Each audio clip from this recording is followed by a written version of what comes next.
नमस्कार दोस्तों, स्वागत है आपका अनुराग की वाणी यूट्यूब चैनल पर।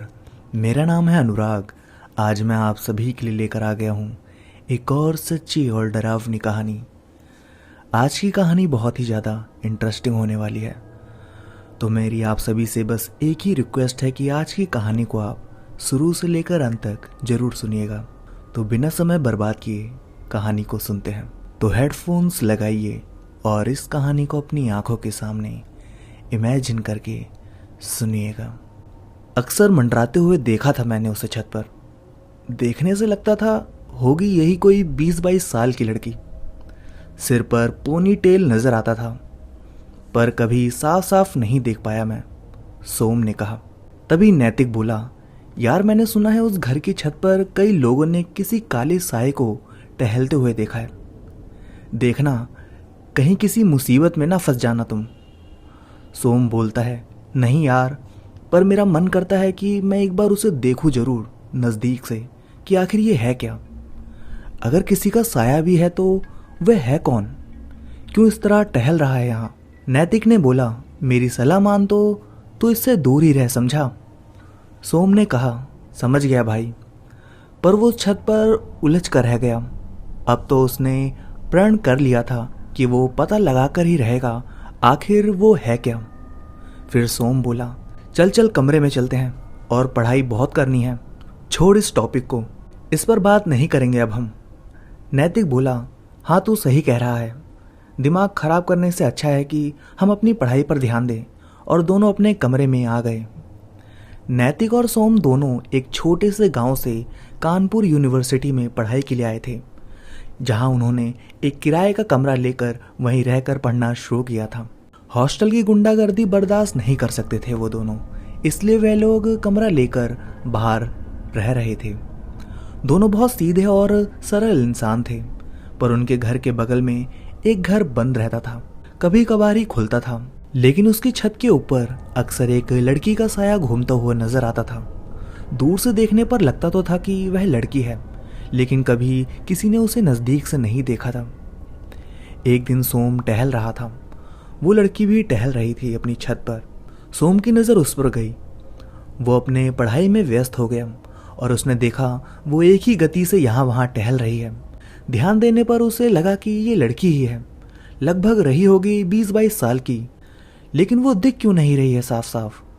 और वो कभी रेलिंग के पास नहीं आती थी। वो हमेशा ऐसी जगह पर छत पर घूमती थी कि सड़क पर जल रही स्ट्रीट लाइट की रोशनी भी उसके ऊपर नहीं पड़ती थी। घर भी बहुत कम खुलता था, कभी कभी कोई आता था और दरवाज़ा खुला दिखता था, बस थोड़ी देर के लिए। लेकिन कब कौन अंदर आता और कब कौन बाहर जाता यह पता ही नहीं चलता था। सोम का दिमाग बिल्कुल उलझ कर रह गया। फिर एक दिन दरवाज़ा खुला दिखाई दिया। सोम तुरंत बाहर निकला और दरवाजे को खटखटाया। अंदर से एक अधेड़ उम्र का आदमी निकला। उसने पूछा, क्या है? सोम ने कहा, मैं आपका पड़ोसी हूँ, मैं सामने वाले घर में रहने आया हूँ। मुझे पता नहीं था कि आपके घर में कोई रहता है कि नहीं। अभी खुला देखा तो मैंने सोचा कि चलकर मिल लेता हूँ कि किसका घर है। तो उस आदमी ने उसे टालते हुए बहुत ही अकड़ते हुए कहा, मेरा ही घर है। हो गया, बात पूरी हो गई है तो तुम जा सकते हो। सोम को उसका बात करना, उसका व्यवहार बहुत अजीब सा लगा। फिर उसने पूछा, मुझे आपसे कुछ पूछना है। वो आदमी बोला, मेरे पास 5 मिनट है देने के लिए बस। सोम ने कहा, आपकी छत पर मैंने किसी को टहलते हुए देखा है। उस अधेड़ उम्र के आदमी ने पलटकर देखा और कहा, तुम यहाँ पढ़ाई करने के लिए आए हो ना, अपनी पढ़ाई पर ध्यान दो। सोम ने फिर कहा, लेकिन मैं आपसे जानना चाहता हूँ, रिक्वेस्ट कर रहा हूँ, प्लीज़ मुझे बताइए कि आपकी छत पर कौन है। सीधे मेरे घर से निकलते हो कि नहीं, या मुझे पुलिस बुलानी पड़ेगी। मैं किसी से बात नहीं करना चाहता हूँ, दफ़ा हो जाओ यहाँ से। वो आदमी चीख कर बोला। सोम चला आया, लेकिन अब तो उसके दिमाग पर सनक सवार हो गई थी। उसने मन ही मन सोचा, अब तो कुछ भी हो जाए मैं पता लगा कर ही रहूँगा। पर इतने भीड़ भाड़ वाले माहौल में वो उसकी छत पर चढ़कर भी नहीं जा सकता था।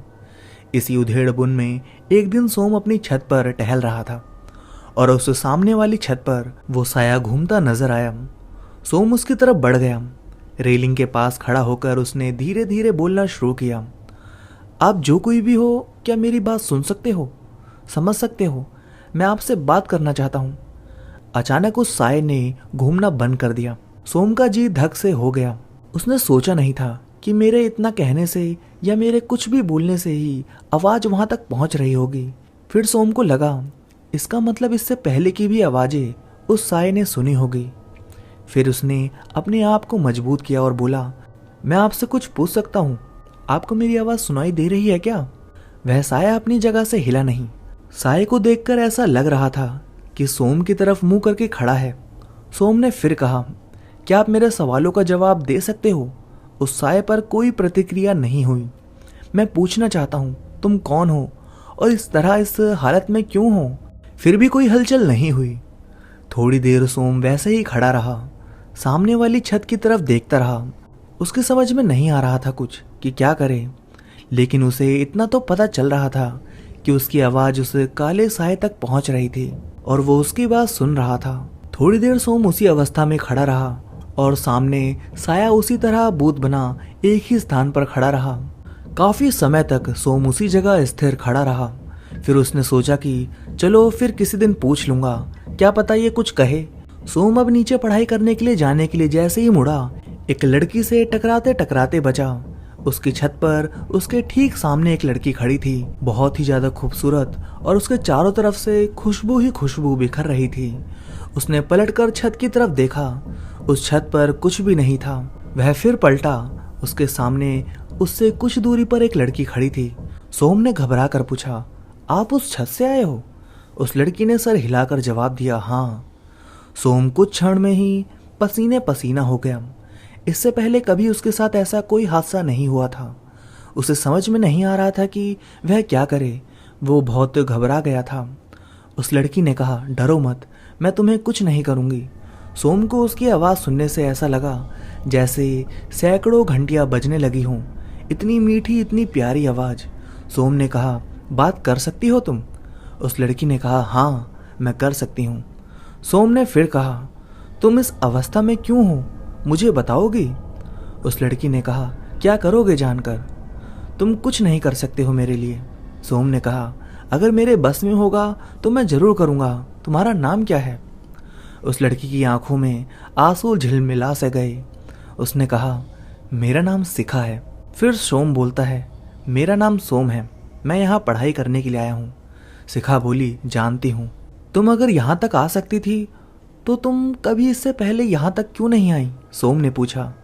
शिखा ने बोला, आई थी कई बार, पर तब तुम डर जाते थे मुझे अपने सामने देखकर। सोम ने कहा, मैं जानना चाहता हूँ, बहुत दिनों से जानना चाहता हूँ, तुम क्यों इस अवस्था में हो और तुम हो कौन? शिखा बोली, और मैं भी बताना चाहती थी कि मैं कौन हूँ और इस अवस्था में क्यों हूँ, लेकिन कोई जानना ही नहीं चाहता था। मैंने देखा तुम उत्सुक हो, इसलिए मैं कई बार यहाँ आई, लेकिन कभी इस डर से तुम्हारे सामने नहीं आई कि कहीं तुम डर ना जाओ। लेकिन अभी तुम्हारी बातें सुनकर मुझसे रहा नहीं गया, इसलिए मैंने सोचा कि शायद तुम मानसिक रूप से तैयार हो मुझे सुनने के लिए, इसलिए मैं तुम्हारे सामने आई हूँ। आराम से बैठकर बात करो, डरो मत। सोम ने कहा, तुम भी बैठ जाओ। शिखा धीरे धीरे रेलिंग की तरफ गई। ऐसा लगा जैसे तैर रही हो। रेलिंग की तरफ गई और बैठ गई, घुटने पर सर रखकर। उसके बाल एक तरफ बिखर के लटक गए। एक अवस्था में शिखा को देखकर सोम थोड़ा डर गया। उसने शिखा से कहा, तुम ऐसे मत बैठो, तुम्हें देखकर डर लग रहा है। शिखा फिर सीधे होकर नॉर्मल ढंग से बैठ गई और बोली, डरो मत, क्या जानना चाहते हो? सोम ने कहा, तुम कौन हो? शिखा बोली, मेरा नाम शिखा है, मैं शहर आई थी पढ़ाई करने के लिए। मैंने ग्रेजुएशन में एडमिशन लिया था और एमकॉम करने के लिए निखिल भी अपने गांव से शहर आया था। वो मेरी तरफ आकर्षित था। छोटी मोटी बातचीत और काफ़ी मुलाकातों के बाद उसने अपने प्यार का इजहार मुझसे कर दिया था। मुझे लगा मैं हवा में हूँ। बहुत खुश थी मैं निखिल को अपने जीवन में पाकर। पढ़ाई के बाद ज़्यादातर टाइम हम साथ ही रहते थे। घूमना फिरना, दोस्तों के साथ मौज मस्ती करना, यह दिनचर्या बन गई थी हमारी। एक दिन निखिल मुझे अपने घर लेकर आया। पहली बार मैं निखिल के घर आ रही थी। जिस घर में आने का सपना मैंने सैकड़ों बार देखा था कि मैं निखिल के घर जाऊंगी, निखिल की जीवन साथी बनकर पूरी जिंदगी उसके साथ बिताऊंगी। सैकड़ों सपने बुन लिए थे मैंने। अपने आप को कितनी बार दुल्हन के रूप में कल्पना करके देखा था। बहुत खूबसूरत लग रही थी मैं। निखिल के घर आकर मैं बहुत खुश थी। मैंने घूम घूम के सारा घर देखा था। शाम का खाना मैंने खुद बनाया था। निखिल ने रसोई घर को थोड़ा फैला रखा था, पर वह अकेले रहता था, पढ़ाई भी कर रहा था, इसलिए मैंने धीरे धीरे कुछ सामान सही से लगाया और खाना बनाया। हम लोगों ने शाम को बैठकर खाना खाया। थोड़ी देर बैठकर हम टीवी देखे। उसके बाद मैंने निखिल से कहा कि मुझे अब जाना चाहिए। निखिल ने बोला, आज क्या तुम यहाँ नहीं रुक सकती हो? तभी शिखा बोली, मैं जिंदगी भर रहूंगी, लेकिन ऐसे नहीं, मैं अभी जाना चाहती हूँ, प्लीज रुक जाओ, सिर्फ आज की रात। निखिल ने कहा, ऐसे मैं नहीं रुक सकती, मेरी परेशानी समझने की कोशिश करो। कोई काम मैं ऐसा नहीं करना चाहती जिससे मैं खुद की नज़रों में गिर जाऊं, मुझे जाना चाहिए। निखिल बोला, क्या तुम्हें मेरे ऊपर भरोसा नहीं है? मेरे प्यार पर भरोसा नहीं है? अपनी दोस्ती पर तो भरोसा करो। शिखा बोली, खुद से ज़्यादा भरोसा है तुम पर, लेकिन मुझे खुद पर भरोसा नहीं है। मैं नहीं रुक पाऊंगी निखिल, मुझे जाने दो। निखिल मेरे करीब आ चुका था। उसने मेरे दोनों कंधों पर अपने दोनों हाथ रखे और मुझे हिलाकर कहा, मेरी आंखों में देखो शिखा, क्या तुम्हें अब भी मुझ पर भरोसा नहीं है? शिखा बोली। मैं उसकी आंखों में डूब से गई थी। मैंने उसकी आंखों में देखकर कहा, मैंने पहले भी कहा निखिल, मुझे तुम पर पूरा भरोसा है, पर मुझे खुद पर भरोसा नहीं, इसलिए मुझे जाना होगा। निखिल ने अपनी बाहें फैला दी और मैं उसमें समा गई। निखिल ने मेरे सर पर हाथ फेरा था और उसने मुझे कसकर सीने से लगा लिया। मैंने निखिल को बोला, निखिल मुझे जाने दो प्लीज, मुझे जाने दो। मैं रुकना चाहती हूँ, जिंदगी भर तुम्हारे साथ ही जीना चाहती हूँ, इसी घर में। इस घर को सजाऊंगी, बहुत अच्छे से संवारूंगी, लेकिन आज नहीं, आज मुझे जाने दो। निखिल बोला, ठीक है, चली जाना, बस 2 मिनट और। मैं उसके सीने से लगी खड़ी रही, खुद की सांसों को सुन रही थी, उसकी धड़कनों को महसूस कर रही थी। तभी दरवाजे पर दस्तक हुई। निखिल मुझे वहीं छोड़कर दरवाजे की तरफ आया और फिर थोड़ी देर बाद भागता हुआ मेरी तरफ आया। निखिल ने कहा, तुम्हें छुपना होगा, मेरे गांव से कुछ लोग आए हुए हैं, वो थोड़ी देर में चले जाएंगे, तब तक तुम इस जगह पर छुप जाओ। उसने मुझे अंदर वाले कमरे की रखी हुई अलमारी में छुपने के लिए कहा। उसने मुझे अंदर करके दरवाजा बंद कर दिया बाहर से और वो बाहर आ गया। मैं अंदर से होने वाली सारी बातें सुन सकती थी। मैंने सुना उसके भाई आए थे, साथ में निखिल की बीवी भी। निखिल के भाई ने कहा, निखिल तुम्हारी चर्चाएं गांव तक पहुंच रही हैं। कई लोगों ने बताया कि तुम किसी लड़की के साथ यहाँ वहाँ घूम फिर रहे हो। निखिल बोला, नहीं भाई साहब, आपको किसी ने गलत खबर दी होगी। उसकी बीवी की आवाज आई, मैंने पहले ही कहा था कि किसी ने गलत कहा होगा, ये ऐसे नहीं है। उसके भाई ने कहा, हाँ निर्मला, मुझे भी अपने भाई पर पूरा भरोसा था कि वो ऐसा नहीं है, वो अपने संस्कार नहीं भूल सकता। मुझे काटो तो खून नहीं। मैं एकदम जम चुकी थी, आंसू रुकने का नाम ही नहीं ले रहे थे। मुझे समझ में नहीं आ रहा था, इतना बड़ा विश्वासघात हुआ था मेरे साथ। पर अब मैं क्या करूं? मैं इस अलमारी से निकल नहीं सकती थी। मैंने अंदर से उसको खोलने की कोशिश की, वह खुली नहीं। उसके भाई और गांव से आए हुए जो लोग भी थे, वह लोग बैठकर आपस में बातें कर रहे थे गांव घर की, और मैं अंदर ही अंदर हैरान परेशान थी। निखिल के साथ बिताया हुआ हर एक लम्हा मेरी आंखों के सामने गुजर रहा था। कितना विश्वास किया था मैंने उस पर, कितना चाहती थी मैं उसे, और मेरे साथ इतना बड़ा विश्वासघात। तभी उसकी पत्नी के चिल्लाने की आवाज आई, आपके साथ इस घर में कोई लड़की थी अभी। निखिल बोला, नहीं तो, ऐसे क्यों कह रही हो? वो बोली, ये रुमाल और ये रबर बैंड रसोई में रखा था, ये तो एक लड़की ही यूज करती है ना। कौन आया था यहाँ पर? कौन था तुम्हारे साथ आज? निखिल घबरा गया। उसने कहा, मेरा दोस्त और उसकी दोस्त आई थी, हम लोगों ने खाना बनाया, फिर साथ में बैठकर खाना खाया, ये उसका ही होगा। निखिल की बीवी ने कहा, तुम मुझसे झूठ तो नहीं बोल रहे हो ना? निखिल बोला, नहीं, मैं तुमसे झूठ क्यों बोलूंगा? क्या तुम्हें मुझ पर विश्वास नहीं है? उस वक्त मुझे ऐसा लगा कि यही सारे वाक्य निखिल हमेशा मुझसे भी बोलता था। उसने मेरे साथ भी विश्वासघात किया और अपनी बीवी के साथ भी। बाहर बैठे सब लोगों ने खाना पीना खाया, सबकी आवाजें कानों तक पहुंच रही थी और दिल पर हथौड़े से बरस रही थी। अलमारी के अंदर मेरा दम घुटना शुरू हो गया था।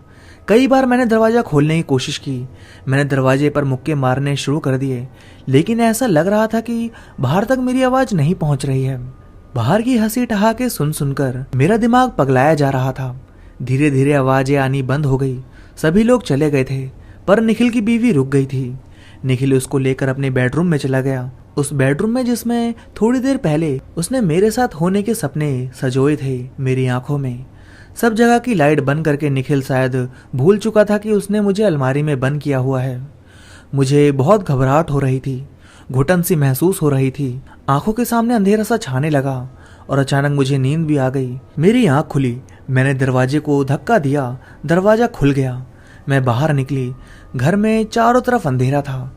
मैंने हर कमरे में ढूंढा निखिल को, फिर मैं उसके बेडरूम में पहुंची। दरवाजा खुला हुआ था। मैं अंदर आई। मैंने सोचा कि अगर इस वक्त निखिल जाग गया या उसकी बीवी जाग गई तो कहीं ये लोग चिल्ला ना पड़े, इसलिए मैंने निखिल के साइड में जाकर धीरे से निखिल को हिलाने की कोशिश की। आवाज दी, निखिल निखिल। निखिल को कुछ फर्क नहीं पड़ा। अचानक उसकी बीवी उठी। मैंने सोचा अब तो यह मुझे देखकर चिल्ला पड़ेगी। मैं सोच ही रही थी कि मैं अब क्या करूं। तब तक वह मेरी तरफ बढ़ी और मुझसे होती हुई मेरे आर पार चली गई। मुझे बहुत अजीब सा महसूस हुआ। क्या मैं उसको दिखी नहीं? और ये मेरे अंदर से कैसे निकल कर चली गई? मैंने निखिल की तरफ हाथ बढ़ाया पर मैं छू नहीं पाई निखिल को। मैं घबरा गई एकदम से। मैं जोर जोर से चीखने लगी। क्या हो गया मुझे? कैसी हो गई हूं मैं? मैंने दरवाजा पकड़ने की कोशिश की, पकड़ नहीं पा रही थी। यह सब क्या हो रहा था मेरे साथ? मैंने जो भी चीजें छूने की, पकड़ने की, गिराने की कोशिश की वो मैं नहीं कर पा रही थी। ऐसे लग रहा था जैसे मैं हवा में हूं। हाँ, सच में मैं हवा में हूं।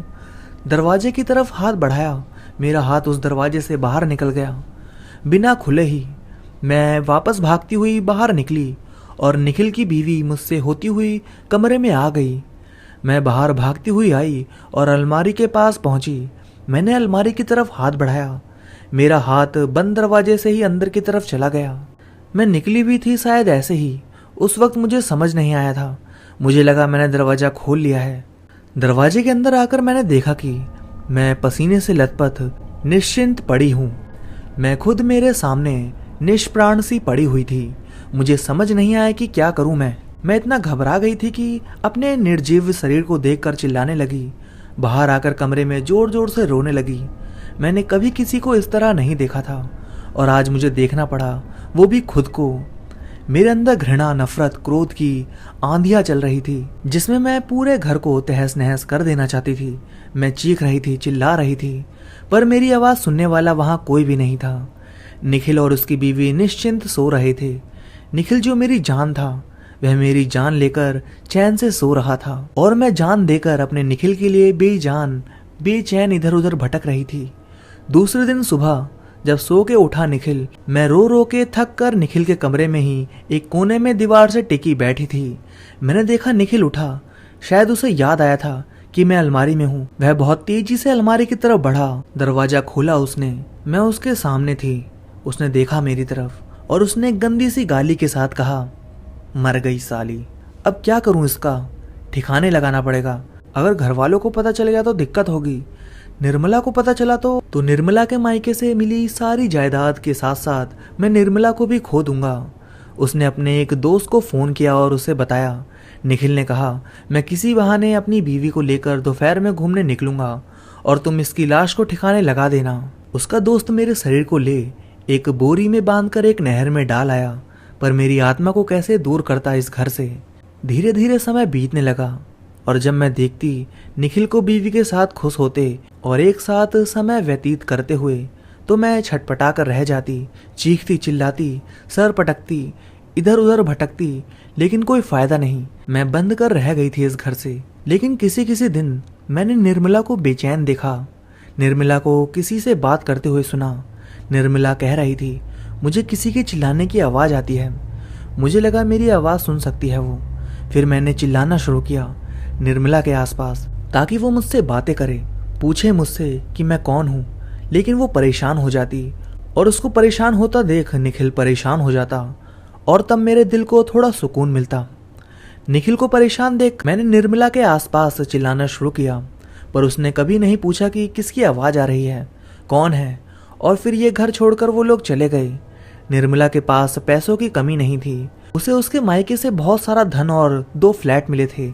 ये फ्लैट भी निर्मला का ही था। निखिल को अंदेशा था कि इस घर में एक मौत हो चुकी है, कहीं ये उसका ही असर ना हो जो निर्मला को बेचैन करता है, परेशान करता है। इसलिए उसने ये घर छोड़ दिया। आता है कभी कभी और चला जाता है, पर जब मैं उसको देखती हूँ मुझे लगता है कि मैं पागल हो गई हूँ। मैं किसी दिन उसको मार दूंगी, बर्बाद कर दूंगी निखिल को। उसने मेरी जिंदगी बर्बाद कर दी। और शिखा फूट फूट कर रोने लगी। सोम यह सारी बातें सुनकर साथ में रो रहा था।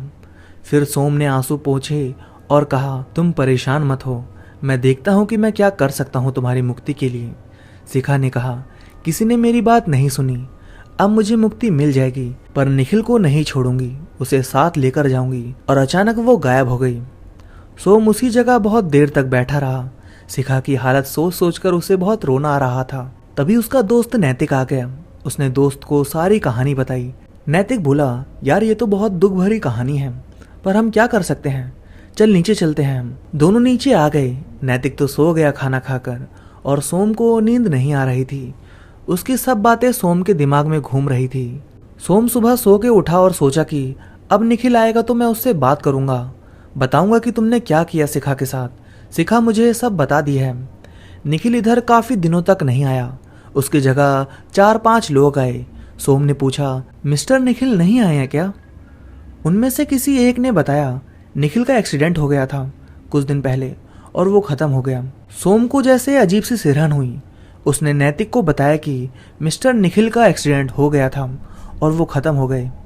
सोम ने सोचा, शाम को मैं छत पर जाऊंगा और शिखा को बताऊंगा। सोम शाम को छत पर आया, लेकिन उसे शिखा दिखाई नहीं दी। उसका इंतजार किया सोम ने। 1 दिन, 2 दिन, हफ्तों, महीनों इंतजार किया, पर शिखा दिखाई नहीं दी। तब उसे एहसास हुआ इस बात का कि शायद मिस्टर निखिल को शिखा अपने साथ ले गई। शिखा ने अपना बदला पूरा कर लिया था। निखिल के एक्सीडेंट में भी शायद शिखा का ही हाथ था, और वो साया, शिखा का काला साया, हमेशा हमेशा के लिए मुक्त हो चुका था अपने इस काले जीवन से। तो दोस्तों, कहानी बस यहीं तक थी। आपको कहानी कैसी लगी कमेंट करके जरूर बताइएगा, और इसके साथ ये भी बताइएगा कि इस कहानी से हमें क्या सीख मिलती है। और हाँ, कहानी अच्छी लगी हो तो इस वीडियो को लाइक कर दो और चैनल को सब्सक्राइब करना मत भूलिएगा। तो चलिए दोस्तों, सुनते हैं आज की दूसरी कहानी। ये कहानी एक डॉक्टर की है जो एक हॉस्पिटल में सर्जन हैं। वह एक जूनियर पोस्ट पर काम कर रहे हैं। उनका नाम नुकुल है, जो बहुत ही ज़्यादा गंभीर स्वभाव के हैं। हॉस्पिटल में काफ़ी आदरणीय हैं। वह दिल्ली के एक प्राइवेट हॉस्पिटल के सर्जन हैं। वहीं उन्हीं के साथ उनके हॉस्पिटल में एक और सर्जन काम करती थी, जिसका नाम नेहा था, जिसके साथ उनका अफेयर चल रहा था। उनके प्यार की कहानी पूरे हॉस्पिटल में चर्चित है। नेहा थोड़ी सिंपल स्वभाव की है। उसे हॉस्पिटल में आए 2 ही साल हुए हैं। नुकुल देखने में बहुत ही शरीफ और मासूम सा लगता है। कद में 5.5 का ही होगा। नेहा का कद 5'2" ही है। नुकुल एक पोस्टमार्टम सर्जन है और नेहा एक हार्ट सर्जन है। नुकुल और नेहा एक ही हॉस्पिटल में काम करते हैं। उनकी मुलाकात एक केस को लेकर हुई थी, जिसमें हार्ट सर्जरी के कारण उस बंदे की डेथ हो गई, जिसका पुलिस केस बन गया था। उसको पोस्टमार्टम के लिए लेकर गए थे।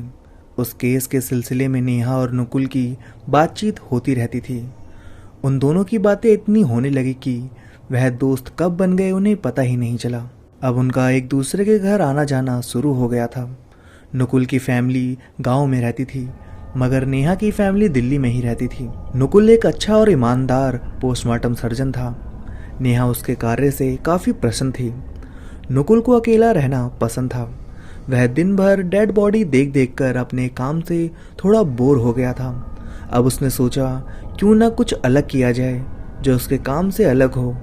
वह एक दिन लाइब्रेरी गया। वहाँ पर उसको एक बुक अपनी ओर आकर्षित कर रही थी। वो बुक थी एक ब्लैक मैजिक की। उसने उसे पढ़ना चाहा। वह बुक काफ़ी दिलचस्प थी। इसमें डेड बॉडी को जिंदा कर सकने की तरकीब लिखी हुई थी। पहले तो उसे उस पर विश्वास नहीं हो रहा था, मगर ना जाने क्यों उसका इस किताब पर विश्वास करने का मन कर रहा था। उसमें लिखी बातों को बार बार पढ़ने का उसका मन कर रहा था।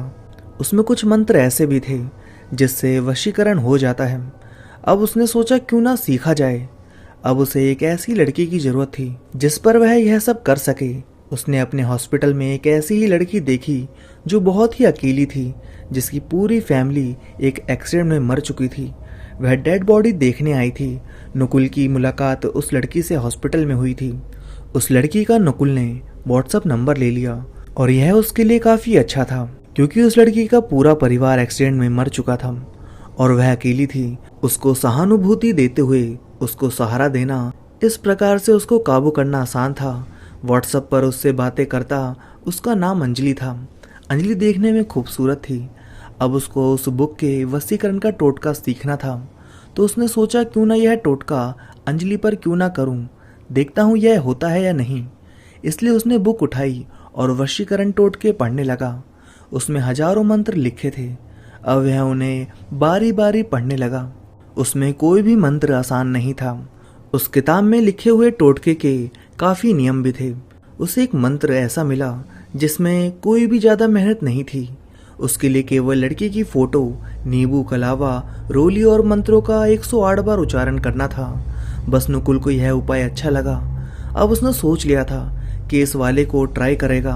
अब वह सारा सामान ले आया और जैसा कि बुक में लिखा हुआ था उसको वैसा वैसा वह करने लगा। सबसे पहले लड़की की फोटो व्हाट्सएप पर मांगी और उसे खोलकर सामने रख लिया और नींबू पर अंजलि का नाम लिख दिया और ओम लिख दिया और उस पर एक कलावा बांध दिया और उसके साथ ही अपने हाथ में लौंग लेकर 108 बार मंत्र का उच्चारण करने लगा और उसके बाद रोली को कटोरी में डाल दिया। फिर उसके बाद नींबू को काट कर उसमें लौंग डाल दिया और उसके साथ ही उसका रस रोली में डाल दिया। रोली को अच्छे से मिला भी दिया। फिर अपने माथे पर लगाकर अब बस आखिरी में उसे अंजलि को मिलने के लिए बुलाना था। उसने अंजलि को कॉल किया और उसे कहा, क्या तुम घर आ सकती हो? अंजलि का कोई दोस्त नहीं था, नकुल ही था जिसको वह दोस्त मान रही थी, इसलिए वह उससे मिलने आ गई। अंजलि फौरन ही नकुल के घर पहुंच गई तो नकुल ने उसे भी टीका लगा दिया और बोला, अब तुम्हारे साथ सब कुछ अच्छा होगा। और अंजलि भी यही यकीन करने लगी, सब अच्छा होगा। उसका चेहरा अजीब हो गया था। अब वह उसकी हर बात मान रही थी। नकुल अब खुशी के मारे पागल ही हो गया कि ये सब काम करता है। सोचा कि क्यों ना मैं उसको एक ऐसा काम बोलूं जो कोई लड़की ना कर सकती हो। अब वह उसको कपड़े उतारने के लिए बोल देता है। अंजलि वह भी करने लग गई। नकुल अपने आप को रोक नहीं पाया। वह उसको चूमने लगा और उससे बोला, तुम भी करो, और वो भी करने लगी। नकुल ने भी कपड़े उतार दिए थे। दोनों ने संभोग किया। अंजलि को कपड़े पहनने को बोला, वह पहन भी ली। नकुल को लग गया ये तो बहुत ही अच्छा टोटका है जिसमें सामने वाले को जो कहो वो सब करता है। नकुल ने कपड़े पहने और सोचा मतलब सब कुछ सही है। अब वह और बड़ा करना चाहता था। अंजलि को घर भेज दिया। अब उसका जब मन करता उसे बुलाता और उसके साथ दुष्कर्म करने लगता, मगर अब वह अंजलि से बोर होने लगा था। उसने अंजलि को सुसाइड करने को कहा और उसने उसे इस तरह से खत्म कर दिया। अब उसे एक कम उम्र की लड़की के साथ दुष्कर्म करना था। वह एक दिन नेहा के घर गया तो वहां उसके पड़ोस में एक 12 साल की बच्ची थी जो नेहा के घर आया जाया करती थी। नकुल की उस पर बुरी नजर पड़ गई थी। नकुल ने इस लड़की से पहले दोस्ती की, फिर उससे उसका नाम पूछा और फिर चोरी छुपे से उसकी फोटो ली। नेहा के घर उसका आना जाना बढ़ रहा था और वो लड़की से कह रहा था, हम एक गेम खेलेंगे, क्या खेलोगी? तो वह तैयार हो गई। नकुल उस बच्ची का वशीकरण करने लगा। अब बच्ची भी वशीकरण हो गई थी। अब नकुल फिर से हैवान बन गया और उसको घर ले गया। फिर उसके साथ दुष्कर्म करने लगा। अब उसको इन सब में बड़ा ही आनंद आने लगा। नकुल उस लड़की को बुरी तरह से खत्म कर देता है। अब उसे ऐसा लगता है वो अब कुछ भी कर सकता है। वह इसी प्रकार नई लड़कियों को वशीकरण करता और उनके साथ दुष्कर्म करता। अब उस काले जादू की बुक में अमर होने की और मुर्दे को जीवित करने की तांत्रिक विद्याएं भी लिखी हुई थी, मगर उसमें कुछ शर्त भी थी। नकुल को इस बुक पर भरोसा हो गया था। अब वो कुछ ऐसा करने का सोच रहा था जो शायद कोई करने से पहले कांप जाता हो। उसने मुर्दों को जीवित करने का सोचा, मगर किसी को जिंदा करने के लिए उसे कुछ ही घंटों पहले मरा होना चाहिए, यानी कि वो जिस मुर्दे को जिंदा कर रहा है उसकी मौत कुछ घंटे पहले ही होनी चाहिए। मगर ऐसी डेड बॉडी मिलनी मुश्किल थी जो इतनी जल्दी मिल जाए। उसने सोचा क्यों ना मैं किसी को मारकर फिर उसे जिंदा कर दूं। वह मरेगा भी नहीं और जीवित भी हो जाएगा, मगर शर्त यह थी कि वह वशीकरण ना हो और उसे पता ना हो कि वह जीवित होने वाला है। ये बहुत ही गंभीर समस्या थी। उसने सोचा क्यों ना नेहा को मारना सही रहेगा, क्योंकि उसको झांसा देना आसान है। नुकुल का जन्मदिन आ रहा था और इससे अच्छा दिन और क्या हो सकता है। और फिर जन्मदिन वाले दिन उसने नेहा से कहा, आज मेरा जन्मदिन है, आज मैं तुमको पार्टी दूंगा। नेहा काफी अच्छे से तैयार होकर आई थी और वह अकेली ही वहां थी। उसने कहा, कोई भी क्यों नहीं आया? नुकुल मुस्कुराते हुए बोला, मैं नहीं चाहता कि हमें कोई परेशान करे, इसलिए मैं और तुम ही काफी हैं। नुकुल ने दूसरे कमरे में सारी तैयारी कर रखी थी, जैसे कि एक रंगोली बनाई हुई थी और उसके साथ ही एक नाइफ जिस पर ओम और नेहा का नाम लिखा हुआ था, और नींबू की माला और 21 मोमबत्ती जला रखी थी। फूलों की माला और रंगोली, कपूर, लौंग, हवन की सारी सामग्री, दही और घी आदि सब कुछ वहां पर रखा गया था। बस वह 10 बजे का इंतजार कर रहा था। दोनों ने केक काटा और थोड़ा ड्रिंक किया। फिर उसके बाद दोनों ने साथ में डिनर भी किया और इसके साथ ही डांस भी किया। अब 10 बजने में सिर्फ 5 मिनट ही बचे थे। उसने नेहा से कहा, आज मैं तुम्हें एक सरप्राइज दूंगा, तो मैं तुम्हारी आंखें बंद करना चाहता हूँ। उसने उसकी आंखें बंद कर दी और दूसरे कमरे में ले जाने लगा। उसने उस कमरे में नेहा को उस रंगोली के पास बैठा दिया और उसके माथे पर टीका लगाया और माला पहनाने लगा। नेहा उससे बार बार पूछ रही थी कि क्या सरप्राइज है, और नुकुल बस उससे कह रहा था, तुम चुपचाप रहो, बस अभी सब कुछ पता चल जाएगा। जब उसने नेहा को नींबू की माला पहनाई तो नेहा को कुछ अजीब लगा। उसने पट्टी को हटा दिया और उस कमरे की ऐसी हालत देखकर वह सब कुछ समझ गई थी। उसने तुरंत वहां से भागना सही समझा। वह उठी और गेट की तरफ दौड़ने लगी। नुकुल ने उसे भागते हुए देखा तो वह भी उसके पीछे चाकू लेकर भागा और बोला, तुम यहाँ से नहीं भाग सकती, देखो तुम्हें कुछ नहीं होगा, मैं तुम्हें बचा लूंगा। नेहा बहुत घबरा गई थी। नुकुल के हाथ में चाकू था और उसकी आंखों में खून सवार था। नुकुल कहता है, तुम्हें बस थोड़ा सा दर्द होगा, बाकी मैं तुम्हें बचा लूंगा, तुम मेरी बात मानो, अंदर आकर बैठ जाओ। मगर नेहा पीछे होते जा रही थी और कहती है, तुम मुझसे दूर रहो। नेहा थोड़ा पीछे होते हुए टेबल पर रखी चाकू को उठा लेती है और अपने पीछे छुपा लेती है, और जैसे ही नुकुल उसके पास आता है तो वो वैसे ही डर के मारे उसको मार देती है और उसको मारती रहती है जब तक कि वह मर नहीं जाता। अब वह घबरा जाती है क्योंकि नुकुल मर गया था। अब नेहा ने नुकुल की डेड बॉडी को नुकुल के ही गार्डन में गड्ढा करके दफना दिया था, और उसके साथ ही वह पूरे घर की साफ सफाई भी कर देती है और उसके मोबाइल से हॉस्पिटल में एक छुट्टी का ईमेल डाल देती है कि नुकुल 2 महीने के लिए अपने गांव जा रहा है। और फिर नेहा नुकुल के घर पर ताला लगाकर अपने घर चली गई। नुकुल के घर में वह काले जादू वाली बुक वहीं अलमारी के पास टेबल पर रखी रही, जिस पर नेहा की नजर नहीं पड़ी। नेहा घर पर पहुंचकर सभी से बोली कि नुकुल गांव चला गया है। नेहा अपने कमरे में चली जाती है, फिर नहाती है और सोचती है ये सब क्या हो गया, और रोने लगती है। उसे अब कुछ समझ नहीं आ रहा था, वह क्या करे। वह चेंज करके लेट जाती है और सोने की कोशिश करती है, मगर उसको आज नींद कहाँ आने वाली थी। नुकुल के बारे में सोचकर उसका सर फटा जा रहा था। वो मन ही मन यही सोचे जा रही थी कि नुकुल तुमने ऐसा क्यों किया। तभी उसके दर्पण पर उसने कुछ लिखा देखा। उस पर यह लिखा था, नेहा मैं तुम्हें नहीं छोड़ूंगा, तुमने मेरे साथ अच्छा नहीं किया। नेहा इसको पढ़कर और भी ज्यादा डर गई। यह कौन है जो मुझे ऐसे लिखकर बता रहा है। उसे लगा कहीं नुकुल जिंदा तो नहीं। वह उठकर अपने कमरे को अच्छे से देखती है, उसे वहां कोई नहीं दिखता। वह बहुत बुरी तरीके से डर जाती है और सोचने लगती है कि नुकुल क्या कर रहा था। उसने अपने कमरे को इस तरीके की वेशभूषा क्यों दे रखी थी। देखकर तो ऐसा लगता है मानो जैसे वह तांत्रिक विद्याओं के चक्कर में पड़ चुका है। शायद मैंने जल्दी जल्दी में वहाँ कोई तांत्रिक विद्याओं की बुक को देखा नहीं है। लगता है मुझे फिर से वहाँ जाना पड़ेगा। दूसरी तरफ पुलिस अब तक के मर्डर केस को सुसाइड केस बना दी थी। उन लड़कियों की पोस्टमार्टम को नुकुल ने सुसाइड बना दिया था, पर अब तो नुकुल ही नहीं रहा। सुबह होते ही नेहा नुकुल के घर पहुंची। उसने वहां पर तांत्रिक विद्याओं की बुक को खोजना शुरू किया। फिर उसे ढूंढते ढूंढते अलमारी के पास एक टेबल पर बुक मिल ही गई, और उस बुक के पास एक डायरी भी मिली जिस पर नुकुल ने वह सब लिखा हुआ था जो उसने अब तक किया था। उस डायरी को नेहा पढ़ने लगी। तब उसे पता चला कि वह क्या क्या कर रहा था। नेहा को यह सब पढ़कर नुकुल से घिन आने लगी थी। अब नेहा को उसकी मौत का कोई अफसोस ना था, इसलिए उसने डायरी और तांत्रिक विद्या की बुक को वहां से उठाया और अपने घर लेकर आ गई। और डायरी और बुक को अपने कमरे में रख दिया। मगर नुकुल की आत्मा नेहा को परेशान कर रही थी। वह जहां भी जाती वह उसके पीछे पीछे आ जाता और उसे कुछ न कुछ ऐसा संकेत देता जिससे उसको उसका आभास हो सके। कभी उसे पकड़ लेता तो कभी उसे खींच लेता। वह उसे बहुत ही तंग करने लग गया था। नेहा को कुछ भी समझ नहीं आ रहा था। उसने किसी तांत्रिक बाबा का सहारा लेना सही समझा, क्योंकि एक आत्मा से जीतना एक आम इंसान के लिए मुश्किल था। इसलिए वह एक तांत्रिक बाबा के पास पहुंची और उन्हें सारी बात बताई कि किस तरह नुकुल हैवान बन गया था और दुष्कर्म कर रहा था और वह उसको भी मारना चाह रहा था। यह सारी बातें उसने तांत्रिक बाबा को बता दी।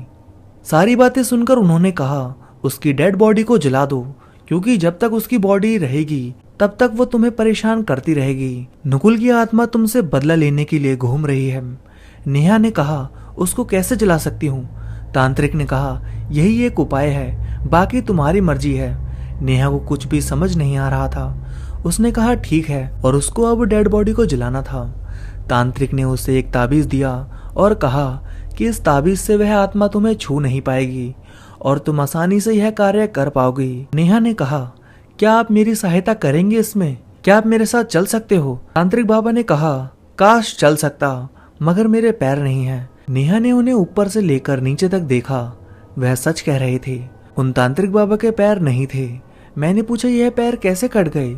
उस तांत्रिक ने कहा, ऐसे ही कोई आत्मा थी जिसको पकड़ने में गया हुआ था और उस आत्मा ने मेरे पैरों को काट दिया। तब से मैं केवल उपाय ही बताता हूँ, बाकी आप जैसे लोग इसे खुद से कर लेते हैं। मगर मेरा एक चेला तुम्हारी मदद के लिए तुम्हारे साथ भेज देता हूँ। अब नेहा ताबीज बांधकर नुकुल के घर केरोसिन माचिस लेकर पहुंच जाती है। चेला भी साथ में ही आता है और तभी कमरे के दरवाजे बंद हो जाते हैं और लाइटें जलने और बुझने लगती हैं और एक भयंकर सी आवाज आती है कि नेहा तुम नहीं बचोगी, मैं तुम्हें मार डालूंगा। ऐसी बातें सुनकर नेहा घबरा जाती है। नेहा हिम्मत करके गार्डन तक पहुंचती है और फावड़ा उठाया और बॉडी को बाहर निकालने के लिए खोदने लगी। चेला भी मदद कर रहा था, मगर नुकुल करने नहीं दे रहा था। उसने चेले को हवा में उड़ाकर कमरे में कैद कर दिया। वह नेहा को भी फेंकना चाह रहा था, मगर वह उसे छू भी नहीं पा रहा था, क्योंकि उसके साथ जो ताबीज था वह नेहा की रक्षा कर रहा था। नुकुल चिल्ला रहा था और सामान यहाँ से वहां उड़ाकर फेंक रहा था। नेहा डर भी रही थी और उसके साथ साथ वह अपना काम भी कर रही थी। उसने डेड बॉडी बाहर निकाल दी। नेहा तुरंत ही डेड बॉडी के ऊपर केरोसिन डालने लगी और उसने माचिस जलाई और उसे तुरंत ही जला डाला। नुकुल की बॉडी जल गई। नेहा की जान में जान आई। वह अपने घर पहुंची। दूसरी ओर पुलिस सुसाइड केस इतने क्यों बढ़ रहे हैं, इसकी ही छानबीन में लगी हुई थी। 1 महीना बीता भी नहीं कि नुकुल के पिता गांव से नुकुल से मिलने घर आ पहुंचते हैं, तो वहां पर ताला लगा हुआ देखते हैं। तो वह आस पड़ोस के लोगों से पूछते हैं। उन सभी को भी नहीं पता था। नुकुल के पिता ने रिश्तेदारों को भी फोन किया, मगर वहां से भी कुछ पता नहीं चला। अब वह घबरा गए थे। वह सीधा हॉस्पिटल में पता करने गए, तो हॉस्पिटल वालों ने कहा कि उन्होंने हमें ईमेल करके कहा था कि वह गांव जा रहे हैं। यह सब सुनकर पिता और भी ज्यादा घबरा गए, क्योंकि नुकुल तो गांव में आया ही नहीं। अब नुकुल के पिता बिना समय बर्बाद किए सीधा पुलिस स्टेशन पहुंच जाते हैं और नुकुल के लापता होने की शिकायत दर्ज करवाते हैं। पुलिस केस दर्ज कर लेती है और हॉस्पिटल जाकर छानबीन चालू कर देती है। पुलिस को भी वहां से बस यही पता चलता है कि उसका ईमेल आया था कि वह गांव जा रहे हैं अर्जेंट। फिर पुलिस ने सोचा क्यों ना घर पर चला जाए, वहीं से कुछ पता चले। नुकुल के घर पर ताला लगा हुआ था। पुलिस ने ताला तोड़ दिया और घर में छानबीन चालू कर दिए। घर काफी अच्छी हालत में था। उनको वहां से कुछ भी नहीं मिला, मगर नुकुल के घर के बाहर सीसीटीवी कैमरा लगा हुआ था, जिसको पुलिस ने देखा तो पता चला कि नुकुल के घर नेहा आई थी और उसके दूसरे दिन भी वह आई थी और उसके कुछ दिन बाद नेहा केरोसिन लेकर भी आई थी। अब पुलिस की शक की सुई नेहा पर जा रही थी। उसके बाद पुलिस वालों ने नेहा को पुलिस स्टेशन बुलाया और उससे पूछताछ करने लगे। पहले तो नेहा कुछ नहीं बता रही थी, मगर जैसे ही सीसीटीवी फुटेज उसे दिखाया गया तो वह जोर जोर से रोने लगी और सब कुछ बता दिया कि नुकुल कैसे तांत्रिक विद्याओं के चक्कर में पड़ गया था और वशीकरण करके दुष्कर्म कर रहा था और उसने मुझे भी मारने की कोशिश की, मगर खुद की रक्षा करने के लिए मैंने उसको मार दिया, वरना वो मुझे मार देता। क्योंकि उसकी आंखों में खून सवार था, इसलिए मैंने उसे मार दिया, वरना तो मैं वहां से भाग रही थी अपनी जान बचाकर। क्योंकि वह मुझ पर भी काला जादू करने वाला था। यह सब सुनकर नुकुल के पिता कहते हैं, तुमने ठीक किया बेटा। मुझे यह सब सुनकर बहुत दुख हुआ कि मेरा बेटा यह सब काम कर रहा था। और उसके साथ ही नेहा ने नुकुल की वो डायरी भी पुलिस वाले को दे दी, जिसमें कि अब तक यह सब लिखा हुआ था कि नुकुल ने अब तक क्या क्या किया है। इस डायरी की वजह से 2 केस सुलझ गए थे, एक सुसाइड वाला और दूसरा नुकुल के लापता का। पुलिस ने आगे रिपोर्ट की और इस खबर को पेपर में भी छापा गया कि एक साइको डॉक्टर मासूम लड़कियों का वशीकरण कर बेरहमी से उनका मर्डर कर रहा था। और इसके साथ ही नेहा ने भी अपना जुर्म कबूल कर लिया, तो उसे भी कोर्ट से कुछ सालों की सजा मिली और सजा काट कर वे रिहा हो गई। तो दोस्तों, कहानी बस यहीं तक थी। अगर आपको कहानी अच्छी लगी हो तो इस वीडियो को लाइक करिए और कमेंट करके बताइए आपको कहानी कैसी लगी।